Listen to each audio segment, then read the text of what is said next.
Today, the Great Plays series of the National Broadcasting Company presents the first of 3 great plays by Shakespeare, Love's Labour's Lost. In previous broadcasts, we have shown you examples of earlier English drama. 2 weeks ago, we played Everyman, outstanding example of the morality plays of the early 16th century. Last Sunday, we brought you an adaptation of Christopher Marlowe's Dr. Faustus, showing how Marlowe, in this play more than any other, created with blank verse a dramatic medium of great majesty and eloquence and ushered in the golden age of Elizabethan drama. Shakespeare was Marlowe's pupil and successor and carried on the tradition of Marlowe's dramatic poetry, developing it to the highest state of perfection in comedy and tragedy alike. Today's play, Love's Labour's Lost, was in all probability written about the year 1591. It is, therefore, the work of Shakespeare as a young man, restless, inventive, and artificially elegant in expression. But even here, in this early work, you may perceive the sensitivity and brilliance which lifted the Shakespeare of the later plays to the throne of eminence in the drama of England and the world.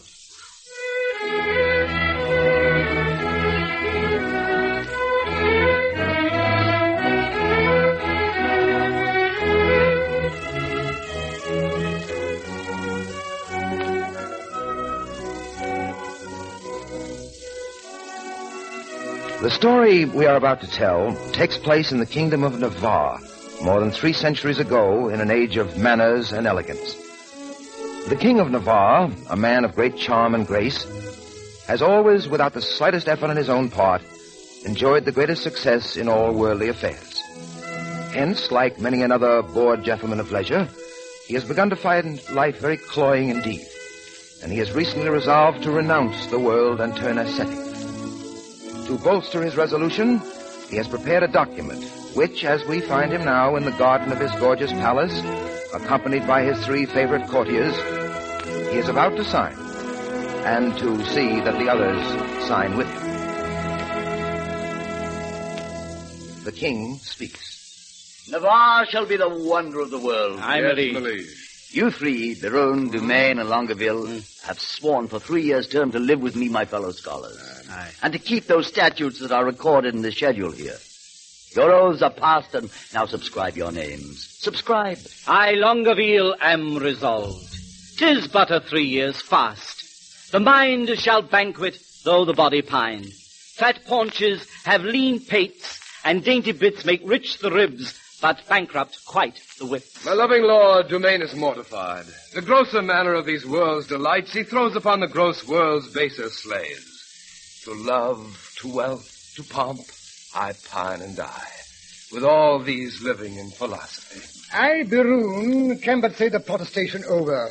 So much, dear liege, I have already sworn. Good. That is, to live and study here 3 years. Aye. But there are other strict observances, as not to see a woman in that term, which I hope is not enrolled there. Ah, but it is. And 1 day in a week to touch no food, and but 1 meal on every day besides, which I hope is not enrolled there.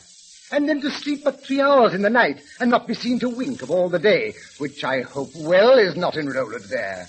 All these are barren tasks too hard to keep.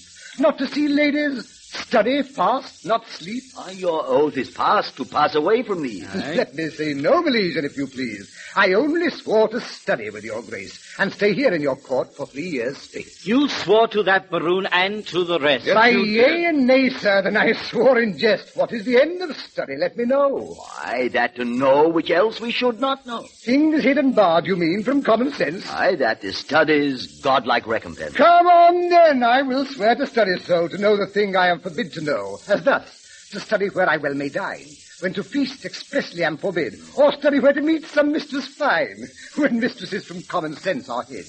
Or having sworn too hard a keeping oath, study to break it, and not break my troth. Swear me to this, and I will ne'er say no. These be the stops that hinder study quite, and train our intellects to vain delight. Why, all delights are vain, and that most vain, which with pain purchased doth inherit pain, as painfully to pore upon a book. Study is like the heaven's glorious sun, that will not be deep searched with saucy looks. Small have continual plodders ever won, save base authority from others' books. Ah, how well 'is read to reason against reading. Well, sit you out. Go home, Birun, adieu. No, my good lord. I have sworn to stay with you, and though I have for barbarism spoke more than for that angel knowledge, you can say, yet confident I'll keep what I have swore, and bide the penance of each 3 years' day. Give me the paper. Here. Let me read the same, and to the strictest decrees I'll write my name. How well this yielding rescues thee from shame. Let me read. Item, that no woman shall come within a mile of my court. Hath this been proclaimed? 4 days ago. Oh, this article, my liege, yourself must break. What? Oh, well, you know, here comes in embassy the French king's daughter with yourself to speak. A maid of grace and complete majesty, about surrender up of Aquitaine to her decrepit, sick, and bedrid father. Therefore, this article is made in vain. Or vainly comes the admired princess thither. What say you, Lord? Why, this was quite forgot. We must of course dispense with this decree. She must lie here on mere necessity. Necessity will make us all forsworn 3,000 times within this 3 years' space. If I break faith, this word shall speak for me. I am forsworn on mere necessity. So to the laws at large I write my name. But I believe, although I seem so loath, I am the last that will last keep his oath. But is there no quick recreation granted? Aye, that there is. Indeed. Our court, you know, is haunted with a refined traveller of Spain. A man in all the world's new fashion planted, that hath a mint of phrases in his brain, on whom the music of his own vain tongue doth ravish like enchanting harmony. How you delight, my lord, I know not I, but I protest, I love to hear him lie. So do I. And I'm a lead. Don Amado is his name, and I will use him for my minstrelsy. Amado is a most illustrious wight, a man of fire, new words, fashion's own knight. Custard the swain, and he shall be our sport. And so to study. 3 years is but short. Meanwhile, what have we here? Which is the Duke's own person. This fellow, what wouldst? I myself represent his own person, for I am his Grace's Scarborough, Dull. But I would see his own person in flesh and blood. This is he. Signor, commends you. There's villainy abroad. This letter will tell you more. A letter from the magnificent Amado. Sir, the contents thereof are as touching me, Custard. How low soever the matter, I hope in God for high words. The matter is to me, sir, as concerning Jaquinetta. The manner of it is, I was taken with the manner. In what manner? In manner and form following, sir, all those 3. I was seen with her in the manor house, sitting with her upon the form, and taken, following her into the park, which put together is in manner and form following. Now, sir, for the manner. It is the manner of a man to speak to a woman.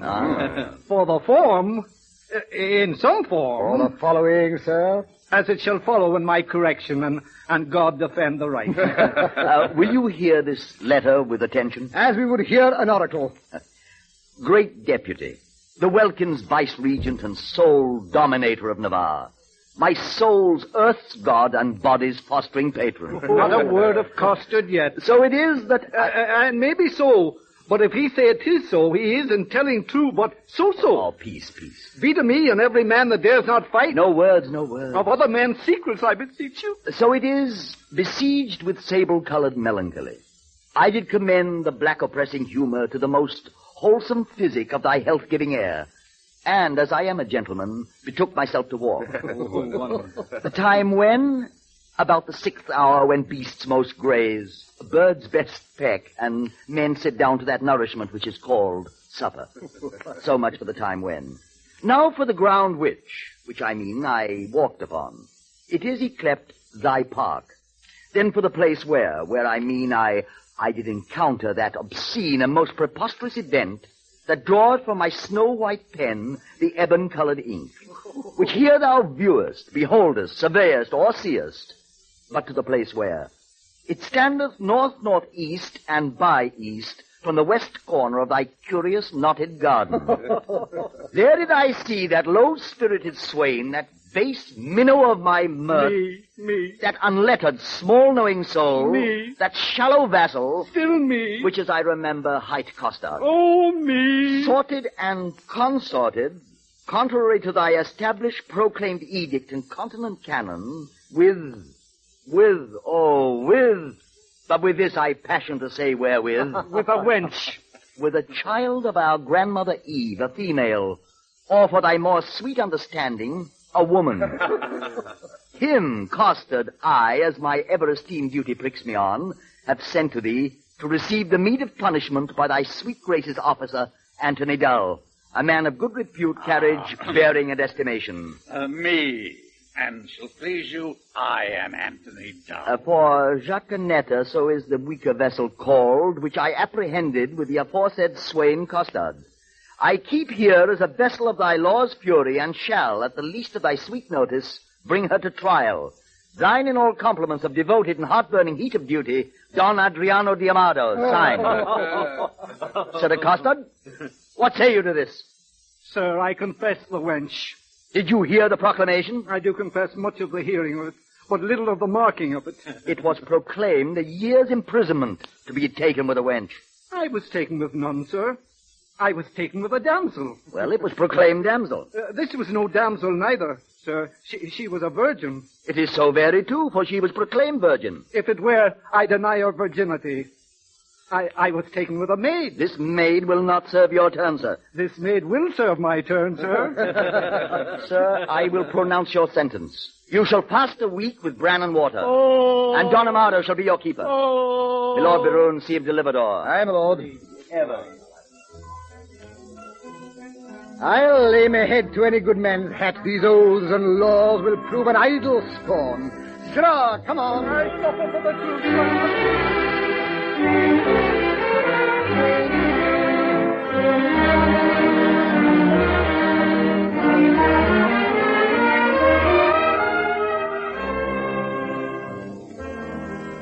Boy, what sign is it when a man of great spirit grows melancholy? A great sign, Signor Armado, that he will look sad. Why, sadness is one and the self-same thing, dearie. Oh, no, Lord, sir, no. How canst thou part sadness and melancholy, my tender juvenile? By a familiar demonstration of the working, my tough senior.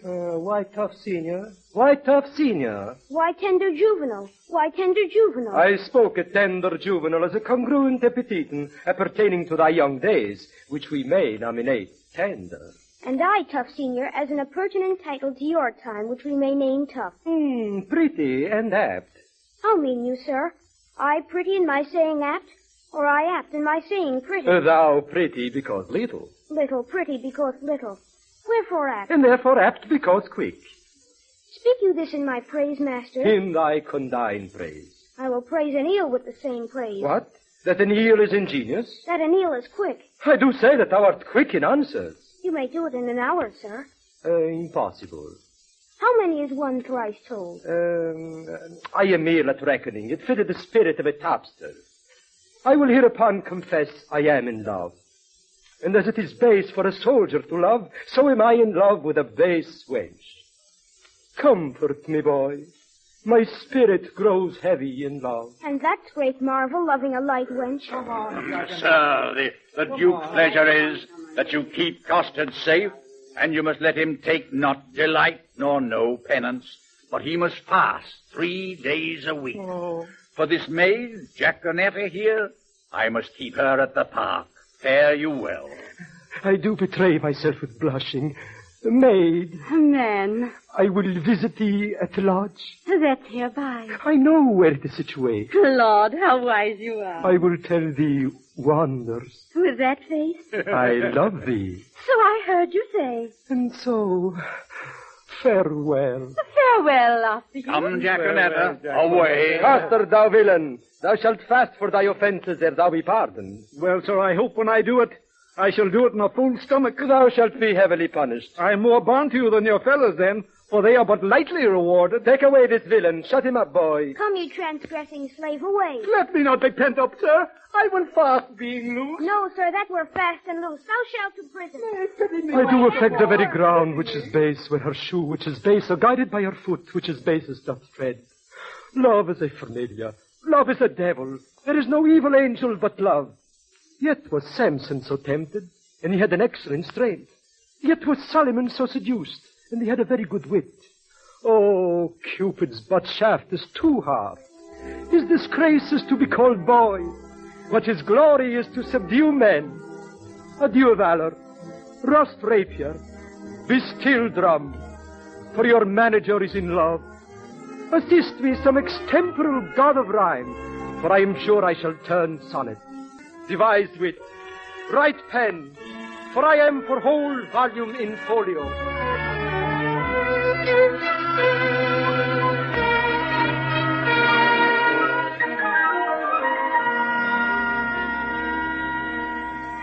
Meanwhile, the Princess of France and her train have completed the last stage of their journey to the court of Navarre. Now, in a field adjacent to the palace, they pause a while, so that the princess's arrival may properly be announced to the king and his cloistered courtiers. Boyette, Milady's chief counselor, addresses her. Now, madam, summon up your dearest spirits. Consider who the king your father sends, to whom he sends, and what's his embassy. Yourself, head precious in the world's esteem, to parley with the sole inheritor of all perfections that a man may own, matchless Navarre, the plea of no less weight than Aquitaine, a dowry for a queen. Good Lord, Boyette, you are not ignorant. All telling fame doth noise abroad. Navarre hath made a vow. Till painful study shall outwear 3 years, no woman may approach his silent court. Therefore to us seems it a needful course, before we enter his forbidden gates, to know his pleasure. And in that behalf, bold of your worthiness, we single you as our best moving fair solicitor. Tell him the daughter of the King of France, on serious business, craving quick dispatch, importunes personal conference with his grace. Proud of employment, willingly I go. All pride is willing pride, and yours is so. Who are the votaries, my loving lords, that are vow fellows with this virtuous youth? Know you the man? I know him, madam. A man of sovereign parts he is esteemed, well fitted in the arts, glorious in arms. Nothing becomes him ill that he would well. The only soil of his fair virtue's gloss is a sharp wit, matched with too blunt a will whose edge hath power to cut. Some merry mocking lord belike is so. Who are the rest? The young Dumaine, a well-accomplished youth. He hath wit to make an ill shape good, and shape to win grace, though he had no wit. Another of these students at that time was very witty, if I have heard it true. The Rune, they call him. But to marry a man within the limit of becoming mirth, I never spent an hour's talk with all. God bless my ladies. Are they all in love? That every one her own hath garnished with such bedecking ornaments. Pray. Here comes Boyette. Now, what admittance, Lord, to Navarre's court? Navarre had notice of your fair approach, and he and his competitors in oath were all addressed to meet you, gentle lady, before I came. Marry, this much I have learned. He rather means to lodge you in the field, like one that comes here to besiege his court, then seek a dispensation for his oath. Here comes Navarre. Fair princess, welcome to the court of Navarre. Fair, I give you back again, and welcome I have not yet. The roof of this court is too high to be yours, and welcome to the wide field, too base to be mine. You shall be welcome, madam, to my court. I will be welcome then. Conduct me thither. Hear me, dear lady. I have sworn an oath. Our lady help me, Lord. He'll be forsworn. Not for the world, fair madam, by my will. Why, will shall break it. Will and nothing else. Your ladyship is ignorant what it is. Come, princess. Did not I dance with you in Brabant once? I know you did. How needless was it then to ask the question? You must not be so quick. It is long of you that spur me with such questions. Your wit's too hot, it speeds too fast, and 'twill tire. Not till it leave the rider in the mire. What time of day? The hour that fools should ask. Don't you, my lady, your Monsieur Boyette, I pray you a word. Oh, what lady is that same? The heir of Alençon. Catherine's her name. A gallant lady, monsieur. Fare you well. Monsieur Boyette, I beseech you a word. What is she in the white? A woman sometimes, and you saw her in the light. I desire her name. She hath but one for herself. To desire that were a shame. I pray you, sir, whose daughter? Her mother, as I have heard. God's blessing on your beard. Good sir, be not offended. She is an heir of Falconbridge. Nay, my choler is ended. She is a most sweet lady. Monsieur Boyette, what's her name in the cap? Rosaline, by good hap. Is she wedded or no? To her will, sir, or no. You are welcome, sir. Adieu. Farewell to me, sir, and welcome to you. Boyette, that last was Biroun, the merry madcap lord. Not a word with him, but a jest. If my observation, which very seldom lies, deceive me not now, Navarre is infected. With what? With that which we lovers entitle affected. Your reason? Why, all his behaviors that make them retire to the court of his eye, peeping through desire. Thou art an old love-monger and speakest skillfully. He is Cupid's grandfather and learns news of him.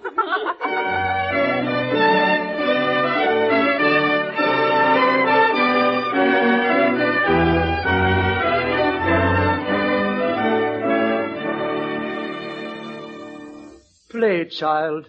Make passionate my sense of hearing.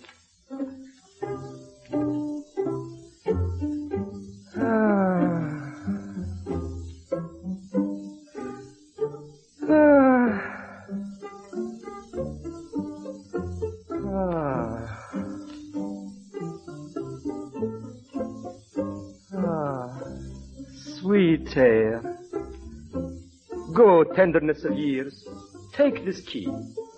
Give enlargement to the swain Castor. Bring him festinately hither. I must employ him in a letter to my love. Fetch hither the swain. He must carry me a letter. A message well sympathized. A horse to be ambassador for an ass. I go, as swift as lead, sir. Thy meaning, pretty ingenious? Is not lead a metal heavy, dull, and slow? Minimy, honest master. Or rather, master, no. I say lead is slow. You are too swift, sir, to say so. Is that lead slow which is fired from a gun? Sweet smoke of rhetoric. He reputes me a cannon. And the bullet, that's he. I shoot thee at the swain. Hold, but here comes Custard himself now. I heard thee saying my name. What would you, sir? Marry Custard. I will enfranchise thee. Oh, marry me to one Francis. By my sweet soul, I mean setting thee at liberty and freedoming thy person. Thou art immured, restrained, captivated, bound. True. And now you will be my purgation and let me loose. I give thee thy liberty, set thee from durance, and in lieu thereof impose on thee nothing but this. Bear this letter I give you now to the country maid Jacanetta. There is remuneration. For the best word of mine honor is rewarding my dependence. Moth, follow. Like the sequel I, Signor Custard, adieu. Now will I look to his remuneration. Remuneration. Oh, that's the Latin word for 3 farthings. 3 farthings. Remuneration. What's the price of this inkle? 1 penny. No, I'll give you a remuneration. Why, it carries it. Remuneration. Oh, my good knave Custard, exceedingly well met. I thank your worship. God be with you. Stay, slave, stay. I must employ thee. As I will win my favor, good my knave, do one thing for me that I shall entreat. When would you have it done, sir? This afternoon. Well, I will do it, sir. Fare you well. Thou knowest not what it is. I shall know, sir, when I've done it. Why, villain, I must know first. I will come to your worship tomorrow morning. It must be done this afternoon. Hark, slave, it is but this. The princess comes to hunt here in the park, and in her train there is a gentle lady. When tongues speak sweetly, then they name her name, and Rosaline they call her. Ask for her, and to her white hand see thou do commend this sealed-up counsel. There's thy guerdon. Go. Guerdon. Oh, sweet guerdon. Better than remuneration. 11 pence farthing better. Most sweet guerdon. I will do it, sir, in print. Guerdon. Remuneration. Guerdon. And I, forsooth, in love. I that have been love's critic, nay, a domineering pedant o'er the boy, than whom no mortal's so magnificent. This wimpled, whining, purblind, wayward boy, liege of all loiterers and malcontents. Oh, my little heart. What, I love, I sue, I seek a wife, and I to sigh for her, to watch for her, to pray for her. Oh, go to it is a plague that Cupid will impose for my neglect of his almighty, dreadful little knight.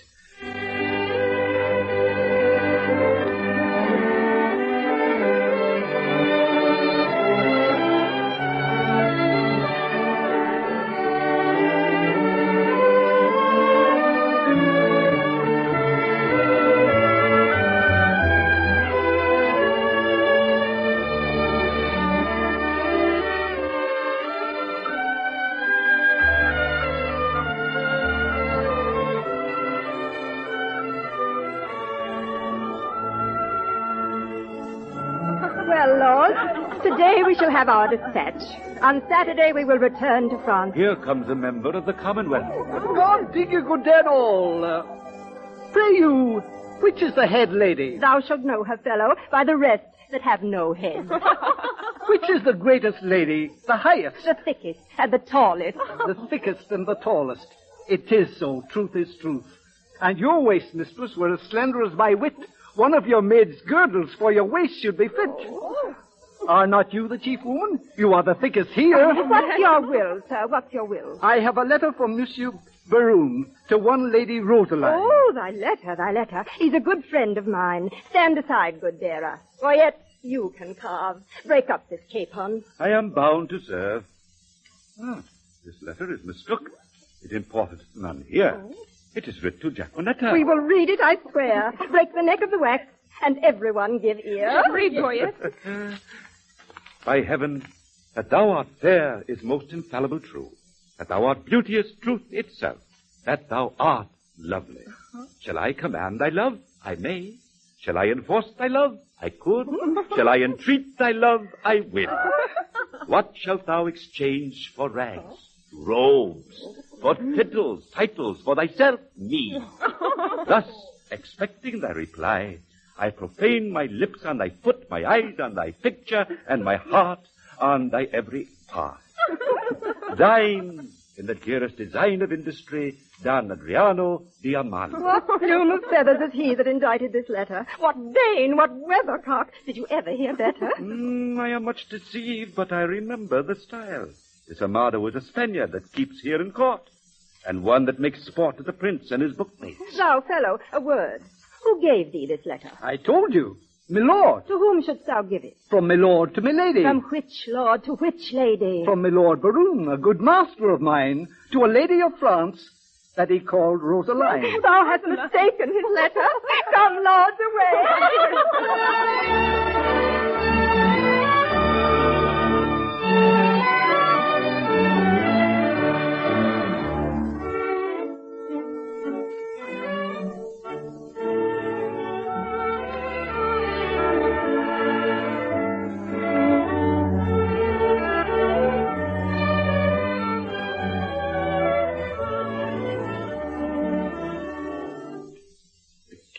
He is hunting the deer. I am coursing myself. By the Lord, this love is mad. I will not love, this faith I will not. By heaven, I do love. And it hath taught me to rhyme and to be melancholy. Well, she hath one of my sonnets already. The clown bore it, the fool sent it, and the lady had it. Sweet clown, sweeter fool, sweetest lady. By the world, I would not care a pin if the other three were in.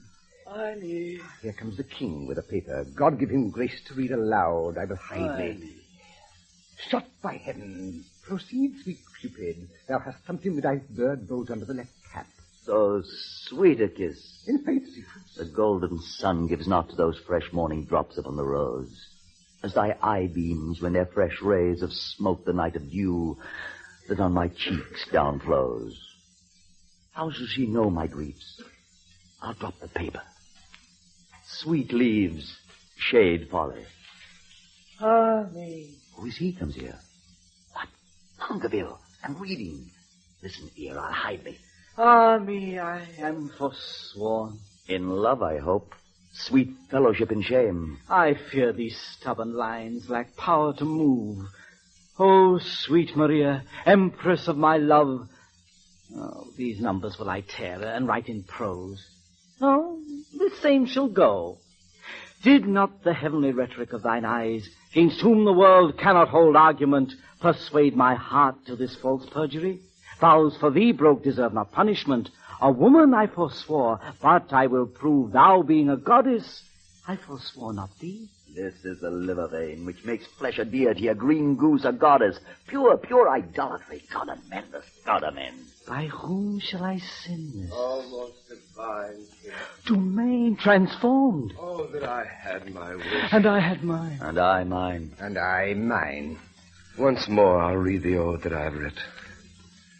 On a day, alack the day, love, whose month is ever May, spied a blossom passing fair, playing in the wanton air. Do not call it sin in me that I am forsworn for thee.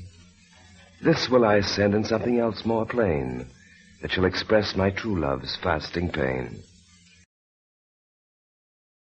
Oh, would the king, Baroon, and Longueville were lovers too. Ill to example ill will come from my forehead wipe a perjured note, for none offend where all alike do dote. You mean? Longueville. Thy love is far from charity, that in love's grief desirous society. You may look pale, but I should blush, I know, to be o'erheard and taken napping so. Come, sir, you blush. Well, That is, your case is such. You chided him, offending twice as much. I've been closely shrouded in this bush and mocked you both, and for you both did blush. What will Baroon say, when that he shall hear faith so infringed, which such zeal did swear? How will he scorn? How will he spend his wit? How will he triumph, leap and laugh at it? For all the wealth that ever I did see, I would not have him know so much by me. Now step I forth with hypocrisy. Oh, good news, Baroon! I pray thee pardon me. Good heart. What grace hast thou thus to reprove these worms for loving that art most in love? Huh? Oh, what a scene of foolery have I seen. Of sighs, of groans, of sorrow, and of teen. Oh, me, with what strict patience have I sat to see a king transformed to a gnat. Where lies thy grief? Oh, tell me, good Humane. And gentle Longueville, where lives thy pain? And where my liege's? All about the breast. Too bitter is thy jest. Are we betrayed thus to thy overview? Not you to me, but I betrayed by you. I that am honest.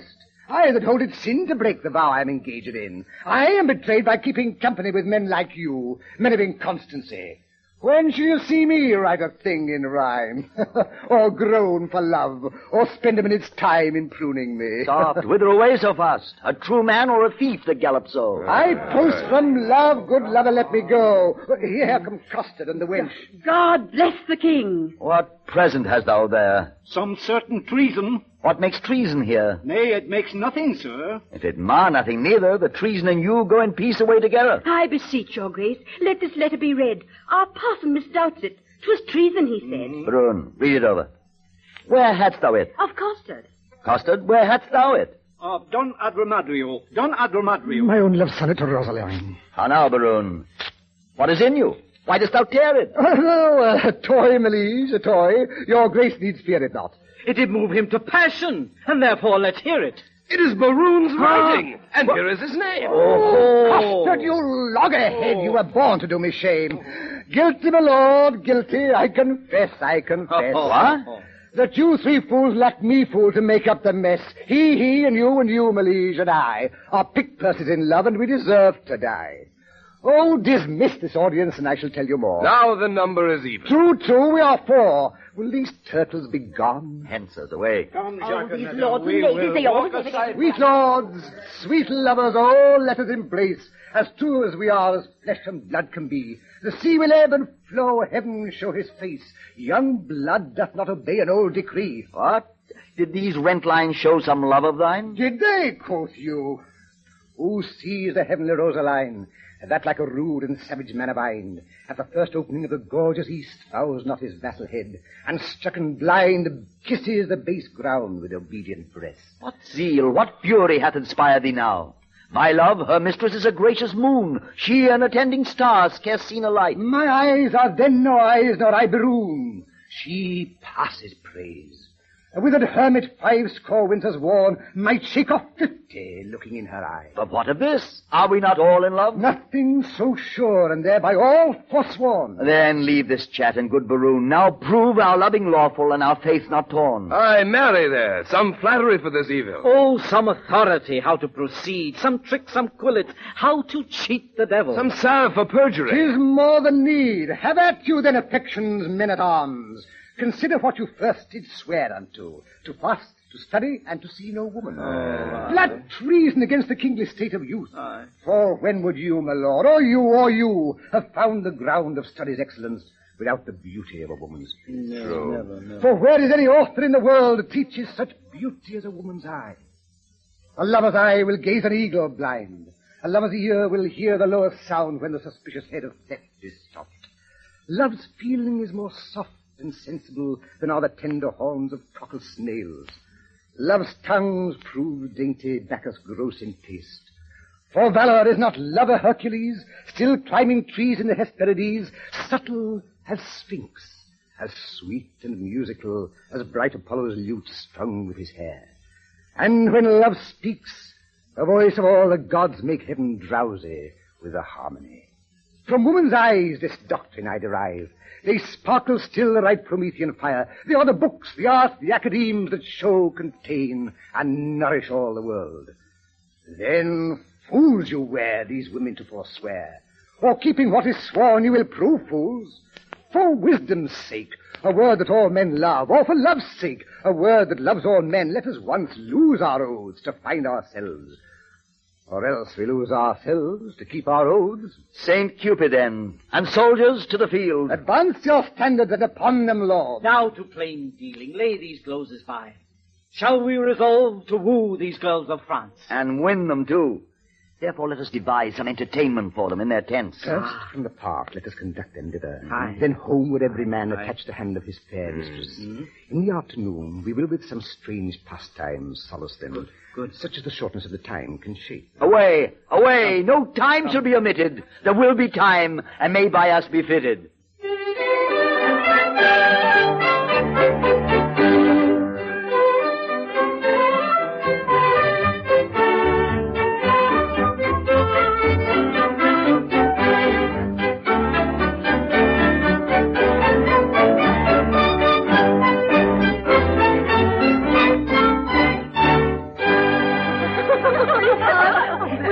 Rich ere we depart, if rich gifts come thus plentifully in. A lady walled about with diamonds. Look you what I have from the loving king. Madam, came nothing else along with that? Nothing but this. Yes, as much love in rhyme as would be crammed up on a sheet of paper. Writ on both sides, the leaf, margent, and all. But, Rosaline, you have a favor, too. Who sent it, and what is it? I would you knew. If my face were but as fair as yours, my favor were as great. Be witness this. Nay, I have verses too, I think, Baroon. The number's true, and where the numbering too, I were the fairest goddess on the ground. But, Catherine, what was sent to you from fair Dumaine? Madam, this glove. Did he not send you twain? Yes, madam, and moreover 1,000 verses of a faithful lover. A huge translation of hypocrisy, vilely compiled, profound simplicity. This and these pearls to me sent Longueville. The letter is too long by half a mile. I think no less. Dost thou not wish in heart the chain were longer and the letter short? Why, madam? We are wise girls to mock our lovers so. They are worse fools to purchase mocking so. That same Baroon I'll torture ere I go. None are so surely caught when they are catched as wit turned fool. The blood of youth burns not with such excess as gravity's revolt to wantonness. Folly in fools bears not so strong a note as foolery in the wise when wit doth dote. Here comes Boyette, and mirth is in his face. Oh, I am stabbed with laughter. Where's her grace? Thy news, Boyette. Prepare, madam, prepare. Arm, wenches, arm. Love doth approach, disguised, armed in arguments. You'll be surmised. Muster your wits, stand in your own defense, or hide your hearts like cowards and fly hence. Saint Dennis to Saint Cupid, what are they that charge their breath against us? Say, scout, say. Under the cool shade of a sycamore, I thought to close mine eyes some half an hour, when lo, to interrupt my purposed rest, toward that shade addressed the king and his companions. Warily, I stole into a neighbor thicket by, and overheard what you shall overhear, that by and by, disguised, they will be here. But what come they to visit us? They do, and all apparelled thus like Muscovites or Russians. Their purpose is to prowl to court and dance, and every one his love feet will advance unto his several mistresses, which they'll know by favor several which they did bestow. And will they so? The gallants shall be tasked. For ladies, we will every one be masked, and not a man of them shall have the grace, despite a suit, to see a lady's face. Hold, Rosaline, this favor thou shalt wear, and then the king will court thee for his dear. Hold, take thou this, my sweet, and give me thine. So shall Baroon take me for Rosaline. And change your favors, too, so shall your loves woo contrary, deceived by these removes. Come on, then. Where the favor's most in sight. But in this changing, what is your intent? The effect of my intent is to cross theirs. They but do it in mocking merriment, and mock for mock is only my intent. Their several counsels they unbosom shall to love's mistook. and so be mocked withal upon the next occasion that we meet, with visages displayed to talk and greet. The trumpet sounds. Be masked. The maskers come.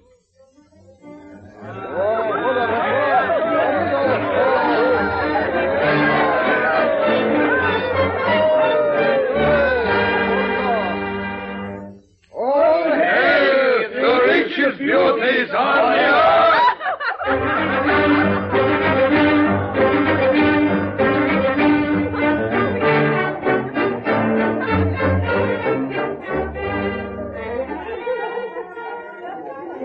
And then appeared a sight indeed. The king, Baroon, Dumaine, and Longueville, dressed as Russians and disguised by false whiskers and black masks. Immediately, each of the impostors attempted to locate his own particular love. At first, they despaired of success because the ladies were heavily masked, even as they themselves were, and it was impossible to ascertain their true identities. Finally, they answered the problem just as those merry ladies had hoped they would. They spied the gifts that each had sent individually to his beloved. And the king, Baroon, Dumaine, and Longueville turned their attentions each to the lady who wore the gift he had bestowed. However, as you may remember, the ladies had exchanged those gifts among themselves. So the king began to woo Rosaline, thinking she was the princess. Baroon turned all his charm toward the princess, thinking that she was Rosaline.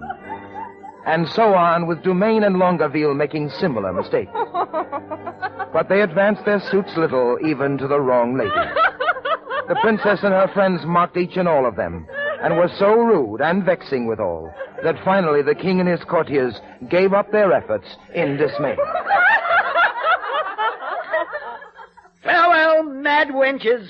You have simple wit. 20 adieus, my frozen Muscovite.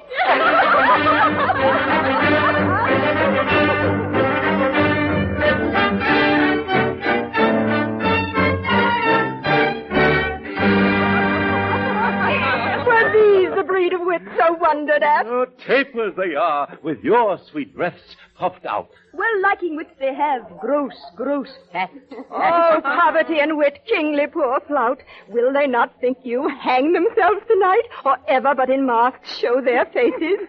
This pert Baroon was out of countenance quite. Oh, they were all in lamentable cases. The king was weeping ripe for a good word. Baroon did swear himself out of all. Dumaine was at my service, and his sword. No point, quoth I. My servant straight was mute. Lord Longueville said I gave Earl all his heart, and trow you what he called me. Qualm, perhaps. Yes, a good faith. Go, sickness as thou art. Well, better wits have worn plain statute caps. But will you hear? The king is my love sworn. And quick Baroon hath plighted faith to me. And Longueville was for my service born. Dumaine is mine as sure as bark on tree. Madam and pretty mistresses, give ear. Immediately they will again be here, in their own shapes, for it can never be they will digest this harsh indignity. Will they return? They will, God knows, and leap for joy, though they are lame with blows. Therefore, change favors, and when they repair, blow like sweet roses in this summer air. What shall we do if they return in their own shapes to woo? Good madam, if by me you'll be advised, let us complain to them what fools were here disguised as like Muscovites in shapeless gear, and wonder what they wear, and to what end their shallow shows that prologue vilely penned, and their rough carriage so ridiculous should be presented at our tent to us. Ladies, withdraw. The gallants are at hand. Fair boy, God save you. Where's the princess? Gone to her tent, please it, your majesty. Command me any service to her thither. That she vouchsafe me audience for one word. I will, and so will she. I know, my lord. This fellow picks up wit as pigeons peas, and utters it again when God doth please. A blister on his sweet tongue. See where she comes. All hail, sweet madam, and fair time of day. Fair in all hail is foul, as I conceive. Construe my speeches better, if you may. Then wish me better, I will give you leave. We came to visit you on purpose now to lead you to our court. Vouchsafe it then. This field shall hold me, and so hold your vow. Nor God nor I delights in perjured men. Rebuke me not for that which you provoke. The virtue of your eye must break my oath. Oh, you have lived in desolation here, unseen, unvisited, much to our shame. Not so, my lord. It is not so, I swear. We have had pastimes here and pleasant games. A mess of Russians left us but of late. A mess? How, madam? Russians? Aye, in truth, my lord. Trim gallants, full of courtship and of state. Madam, speak true. It is not so, my lord. No? My lady, to the manner of the days, in courtesy gives undeserving praise. We four, indeed, confronted were with four in a Russian habit. Here they stayed an hour and talked apace. And in that hour, my lord, they did not bless us with one happy word. I dare not call them fools, but this I think. When they are thirsty, fools would fain have drink. This jest is dry to me. Fair, gentle, sweet, your wit makes wise things foolish. Which of the wizards was it that you wore? Where, when? What wizard? Why demand you this? There, then, that wizard. That superfluous case that hid the worse and showed the better face. We are descried. They'll mock us now down rout. Let us confess and turn it into a jest. Amazed, my lord? Why looks your highness sad? Help! Hold his brow, as he'll swoon. Why look you pale? Seasick, I think, coming from Muscovy. Thus pour the starved-down plagues for perjury. Can any face of brass hold longer out? Here stand I, lady, dart thy skill at me, bruise me with scorn, confound me with a flout. Oh, never will I trust to speeches penned. I do forswear them, and I here protest henceforth my wooing mind shall be expressed in russet yeas and honest curly nose. And to begin wench, so help me la, my love to thee is sound sans crack or flaw. Sans, I pray you. But teach us, sweet madam, for our rude transgression some fair excuse. The fairest is confession. Were you not here, but even now disguised? Madam, I was. And were you well advised? I was, fair madam. When you then were here, what did you whisper in your lady's ear? That more than all the world I did respect her. When she shall challenge this, you will reject her. Upon mine honor, no. Peace, forbear. Your oath once broke, you force not to forswear. Despise me when I break this oath of mine. I will, and therefore keep it. Rosaline, what did the Russian whisper in your ear? Madam, he swore that he did hold me dear as precious eyesight, and did value me above this world. Adding thereto, moreover, that he would wed me, or else die my lover. God give the joy of him. What? The noble lord most honorably doth uphold his word. Oh, what mean you, madam? By my life, my troth, I never swore this lady such an oath. By heaven you did. And to confirm it plain, you gave me this. But take it so again. My faith in this, the princess I did give. I knew her by this jewel on her sleeve. Pardon me, sir, this jewel did she wear? Oh. And Lord Berune, I thank him, is my dear. Aye? What, will you have me? Or your pearl again? Neither of either. I remit both twain. I see the trick on't. Here was a consent, knowing aforehand of our merriment, to dash it like a Christmas comedy. Some carry tale, some please man, some slight zany, told our intents before, which once disclosed, the ladies did change favours, and then we, following the signs, wooed but the sign of she.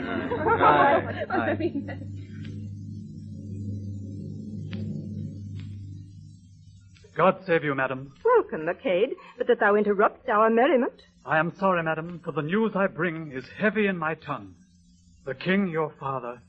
Dead for my life. Even so, my tale is told. The scene begins to cloud. How fares your majesty? Boy, prepare. I will away tonight. Madam, not so. I do beseech you stay. Prepare, I say. I thank you, gracious lord, for all your fair endeavors, and entreat, out of a new sad soul, that you vouchsafe in your rich wisdom to excuse or hide the liberal opposition of our spirits.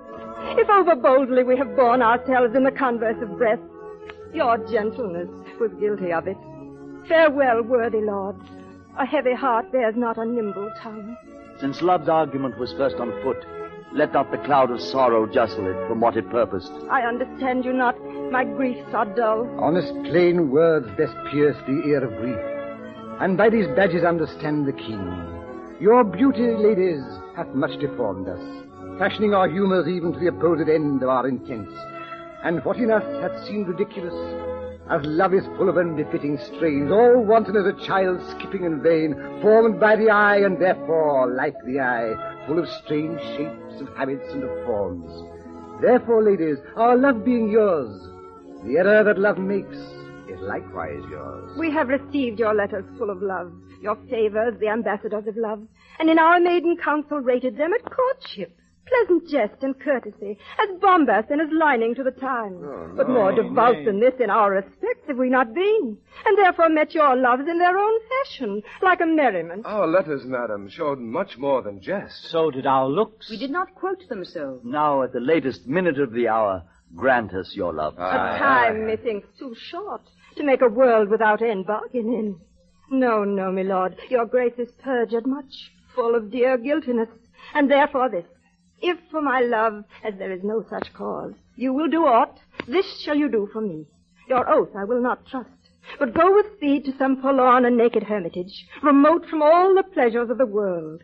There stay until the 12 celestial signs have brought about the annual reckoning. If this austere, insociable life change not your offer made in heat of blood, then at the expiration of the year, come challenge me by these deserts, and by this virgin palm now kissing thine. I will be thine. If this, or more than this, I would deny, to flatter up these powers of mine with rest, the sudden hand of death close up mine eye. Hence ever then my heart is in thy breast. But what to me, my love? But what to me, a wife? A beard, fair health, and honesty. With threefold love, I wish you all these three. Oh, shall I say I thank you, gentle wife? Not so, my lord. A 12 month and a day, I'll mark no words that smooth-faced wooers say. Come when the king doth to my lady come. Then if I have much love, I'll give you some. I'll serve thee true and faithfully till then. Yet swear not, lest ye be forsworn again. What says Maria? At the 12 months' end, I'll change my black gown for a faithful friend. I'll stay with patience, but the time is long. The like of you, few taller are so young. And what to me, my love, and what to me? Studies, my lady, mistress, look on me, impose some service on me for thy love. Oft have I heard of you, my Lord Baroon, before I saw you. And the world's large tongue proclaimed you for a man replete with mocks, But full of comparisons and wounding flouts, which you on all estates will execute that lie within the mercy of your wit. To weed this wormwood from your fruitful brain, and therewithal to win me, if you please. You shall this 12-month term, from day to day, visit the speechless sick, and still converse with groaning wretches. And your task shall be, with all the fierce endeavor of your wit, to enforce the pained impotent to smile. To move wild laughter in the throat of death. It cannot be, it is impossible. A 12-month? Oh, well, befall, what will befall, I'll jest a 12-month in a hospital. Aye, sweet my lord, and so I take my leave. No, madam, we will bring you on your way. Our wooing doth not end like an old play. Jack hath not Jill. Come, sir, it wants a 12-month and a day, and then 'twill end. That's too long for a play. Sweet Majesty, vouchsafe me, I will kiss thy royal finger and take leave. But, most esteemed greatness, will you hear the dialogue that the two learned men have compiled in praise of the owl and the cuckoo? Yes, yes. This side is Heims winter, this there the spring. The one maintained by the owl, the other by the cuckoo. There, begin. When day is fine and violet blue, and ladies walk on silver wine, and cuckoo birds of yellow hue, who paint the meadow with delight. The cuckoo then on every tree mocks married men, mocks married men, mocks married men for the sweet cuckoo, cuckoo, cuckoo. Oh, word of fear, oh, word of fear, unpleasing to a married ear, unpleasing to a married ear. When icicles hang by the wall, and Dick the shepherd blows his nail, and Tom bears logs into the hole, and milk comes frozen home in pail. When blood is nipped and ways be foul, then nightly sings the staring owl, then nightly sings the staring owl. To who? To it? To who? To who? A merry note, while greasy John doth keel the pot, while greasy John doth keel the pot. When all aloud the wind doth blow, and coughing round the parson's saw, and birds it brooding in the snow, and Marian's nose looks red and raw. When roasted crabs hiss in the bowl, then nightly sings the staring owl, then nightly sings the staring owl.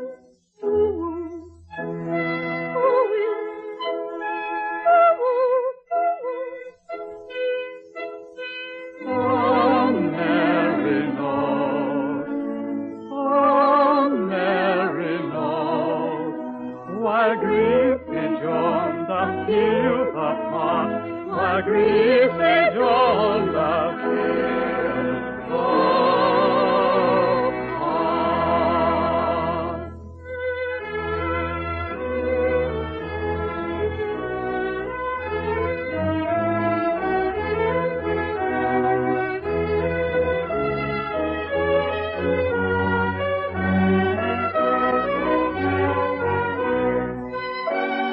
You have just heard Shakespeare's Love's Labour's Lost with the following cast. Narrator, Ned Weaver. The King, Horace Braham. Garoon, Alfred Shirley. Dumaine, Carlton Young. Longueville, Burford Hampton. Dull, A.P.K. Costard, Whitford Kane. Armado, Joseph DeSantis. Moth, Ronald Liss. Boyette, Richard Gordon. Princess, Vera Allen. Rosalind, Jill Esmond. Maria, Joan Warburton. Catherine, Pat Calvert. Jacquinetta, Mona Hungerford. Mercade, Winston Ross. Love's Labour's Lost was adapted by Charles Newton. Special music written by Gail Kubick. The orchestra under the direction of Joseph Haunty. The play was directed by Charles Warburton. Next Sunday at this time, we shall present Shakespeare's Merry Wives of Windsor, a comedy starring one of Elizabethan England's merriest rogues, Sir John Falstaff. A Great Plays drama guide by Blevins Davis, who arranged for the series, is available to our radio audience at the cost of 25 cents. Send coin or money orders to Columbia University Press in care of Great Plays, Columbia University, New York, New York. The Great Plays drama guide contains a summary of the plot, sketch of the author's life, and pertinent facts about each of the 30 plays in this series. Consult your local library for reading material on the remaining Great Plays of this series.